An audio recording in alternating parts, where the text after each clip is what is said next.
আমরা হলাম রাজবংশী।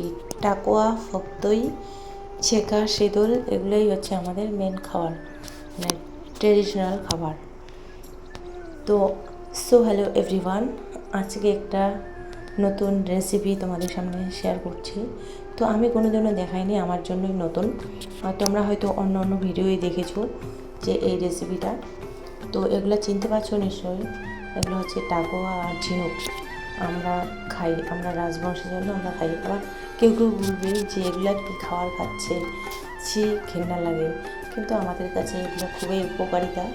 এগুলো খেলে পেট ঠান্ডা থাকে, জন্ডিস কমে যায়, আবার চোখের যদি কোনো প্রবলেম থাকে তাও ভালো হয়। তো আমাদের খেতে খুবই ভালো লাগে। তো আমরা এটাকে মনে করি কোনো খারাপ খাবার না, ভালোই আমাদের মনে হয়, কারণ আমরা রাজবংশী, তাই আমরা পছন্দ করি। আর যারা যারা খাও না, যারা খাও নিশ্চয়ই জানো যে কেমন টেস্ট। তো প্রথমেই আমি ওগুলো সিদ্ধ করে নিয়েছি, তারপরে যে বার করে ধুয়ে নিয়ে রেখেছি। এখন দিয়ে দিলাম তেল, তারপর দিয়ে দিচ্ছি রসুন, পেঁয়াজ, লঙ্কা কুচি দিয়ে একটু নাড়াচাড়া করে নেব।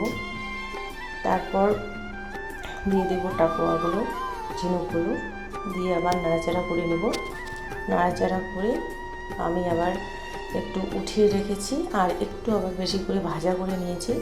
ওটা ভাত দিয়ে খাবো, আর যেটা ঝোল করবো ওটাকে একটু তাড়াতাড়ি উঠিয়ে রাখবো, কারণ এটা বেশি ভাজা করলে আবার আলু দিয়ে রান্না করবো, নাহলে চিপসায় যাবে, ভালো হবে না। সিদ্ধ করে নিয়েছি যখন, বেশি না ভাজলেও হয়ে যায়। আবার আলু দিয়ে একটু কষায় নেব, আর একটু কড়াইয়ে রেখে দেবো, ভাত দিয়ে ভাজা করে খাবো। তারপর এদিকে আবার সবাই বলবে যে কী খাবার খায়, আমাদের ঘেন্না লাগে, কিন্তু করার কিছু নেই, আমরা খাই, আমরা ভালোবাসি, তাই আমরা খাই। তো এইটুকু উঠিয়ে নিলাম, আর বাকিটুকু আলু দিয়ে রান্না করছি। তো আলুটা ভেজে ওই বাকি যেগুলো আমি হালকা করে ভেজে রেখেছিলাম টাকোয়া ঝিনুকগুলো, ওগুলো দিয়ে আবার এখানে পরিমাণ মতন স্বাদ মতন লবণ হলুদ দিয়ে দিয়েছি, দিয়ে ভাজাভাজি করছি। তারপর কষিয়ে নিয়ে জল দিয়ে দিব। এখন প্রায় হয়ে এসেছে। তো আমি একটু আলুগুলোকে সিদ্ধ হয়েছে কিনা দেখবো, কাঁচা আলু দিয়েছি তো যার জন্য আর কি দেখছি। এখন দিয়ে দেবো গরম মশলা আর মিট মশলা।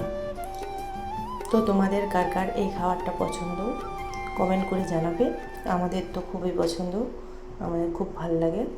তো ফাইনালি হয়ে গেল তারপর ঝিনুকের তরকারি আলু দিয়ে। আর আজকের খাবারটা খুব টেস্ট হয়েছে। তো পরের ভিডিও নিয়ে আসছি, টাটা।